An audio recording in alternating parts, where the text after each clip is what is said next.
everybody. Have you ever had a bad day? I mean a really bad day.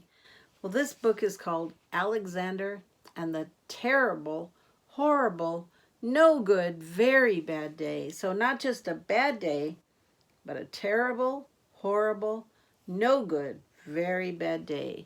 I don't know if I've had a day that's been that bad, but let's see what type of day Alexander had. Poor Alexander. I went to sleep with gum in my mouth, and now there's gum in my hair.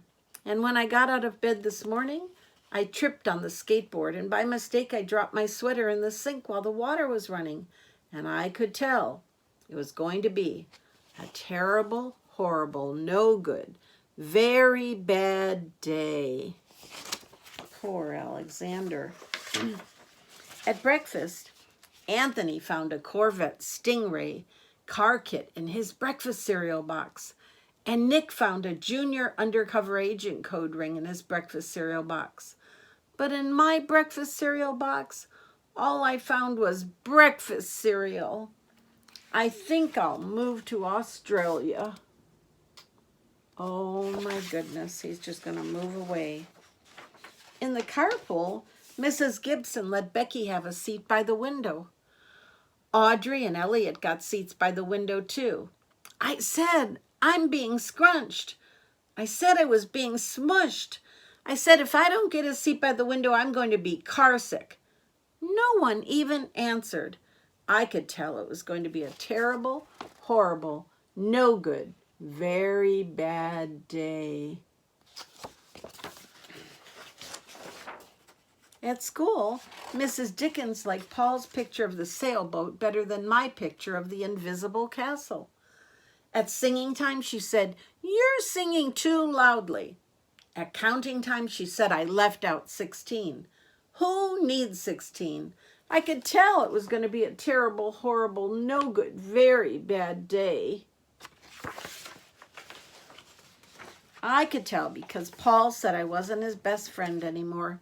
He said that Philip Parker was his best friend, and that Albert Moyo was his next best friend, and that I was only his third best friend. I hope you sit on a tack, I said to Paul.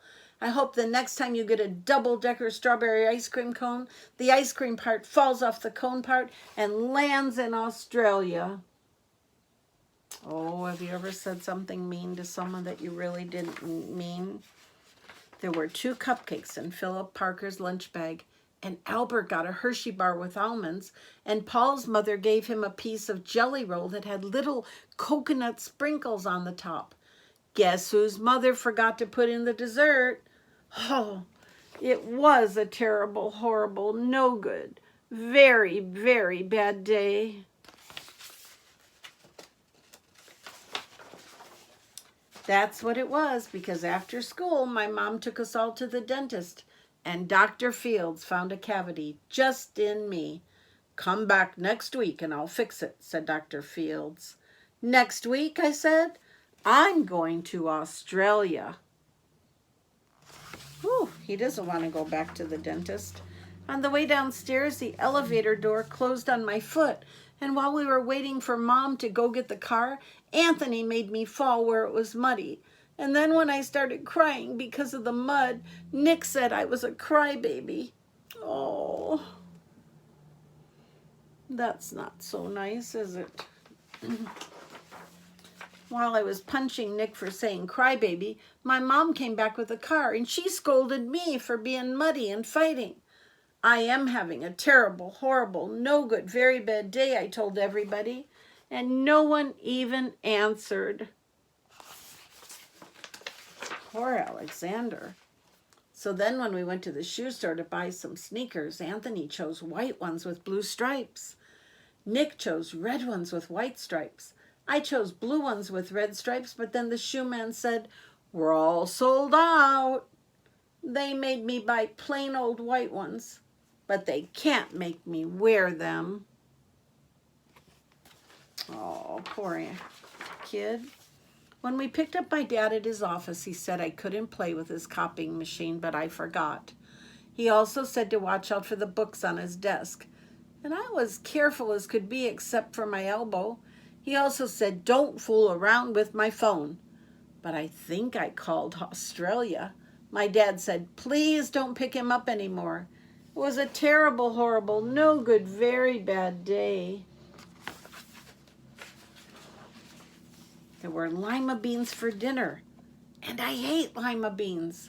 There was kissing on TV, and I hate kissing. Ugh. My bath was too hot. I got soap in my eyes. My marble went down the drain, and I had to wear my railroad train pajamas. I hate my railroad train pajamas. When I went to bed, Nick took back the pillow he said I could keep, and the Mickey Mouse nightlight burned out, and I bit my tongue.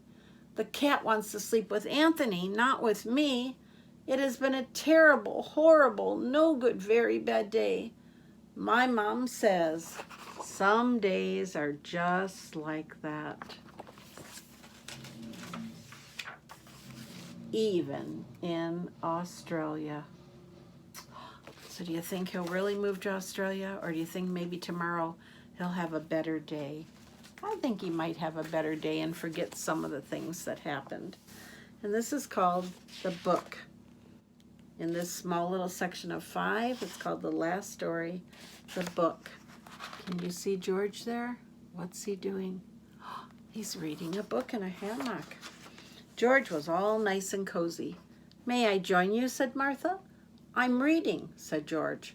I'll be as quiet as a mouse, said Martha. Thank you, said George, and he went back to his book. But soon Martha was fidgeting. Please, said George, have some consideration. Sorry, said Martha. George went back to his reading. But in no time, Martha was fidgeting again. That means she just couldn't sit still, and she was probably wiggling and making noises, maybe humming or whistling. That does it, said George, and he left. At home, he got all nice and cozy again. He opened his book. It is important to be considerate to our friends, said the book. It certainly is, said George. Sometimes we are thoughtless without even knowing it, said the book. I'll say, said George, Martha should read this book. He went to find her. I'm sorry I was fidgeting, said Martha. I got lonely. Oh, said George, I never considered that. What did you want to tell me? Said Martha. Oh, nothing, said George. I just got lonely too.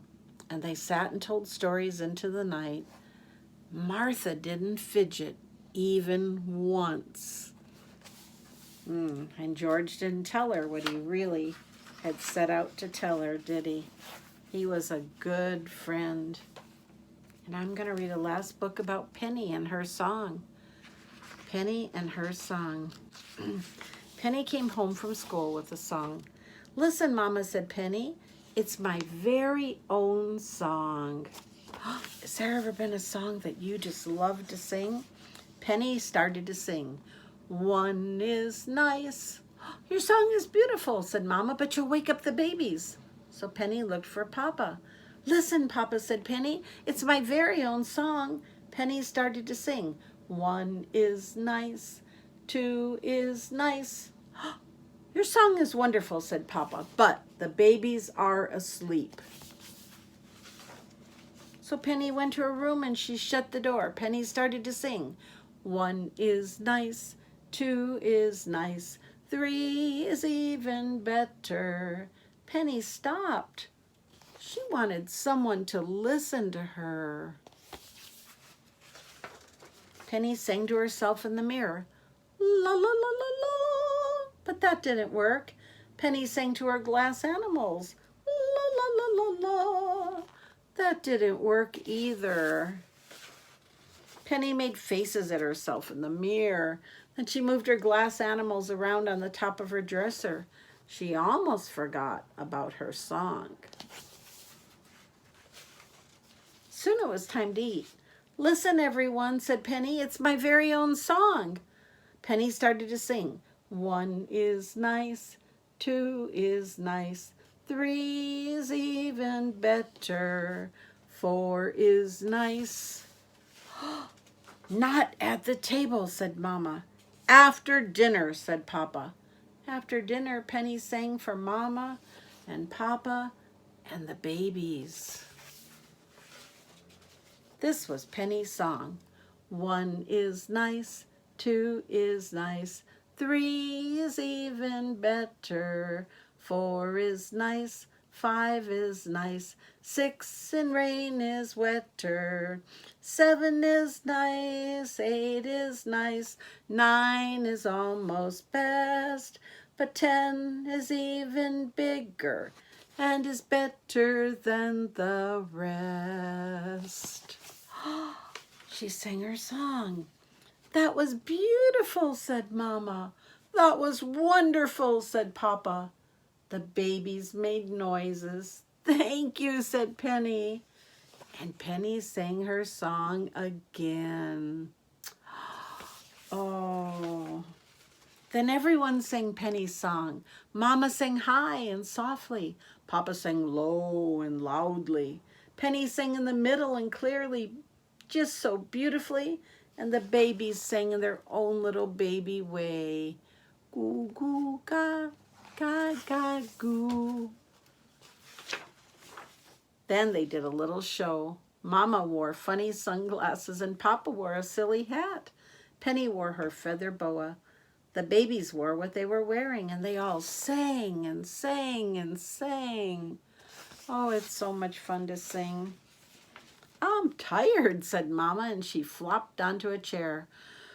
Whew, I'm tired, said Papa, and he flopped onto the sofa. The babies were tired. Shh. They fell asleep in their basket. Everyone's tired. Mama laughed. At first I thought you would wake up the babies, she said. And now, said Papa, you have helped them fall asleep. Penny yawned. Oh, she was tired too. We had a good time, said Penny. Speaking of time, said Mama, do you know what time it is now? Time to sing again, said Penny. Oh, no, said Papa. Do you know what time it is? Time for bed. Mama turned off the light. Papa picked up the babies and Penny led the way upstairs. Everyone kissed everyone. Will I remember my song in the morning? Asked Penny. Oh, yes, said Mama. Are you sure? Asked Penny. Oh, yes, said Papa. And they were right. Penny remembered her song in the morning just so beautifully. 1 is nice, 2 is nice, 3 is even better.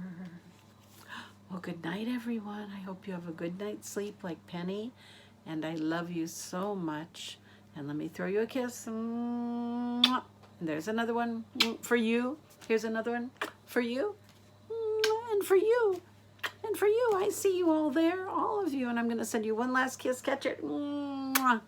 Good night. I love you with all my heart. Amen.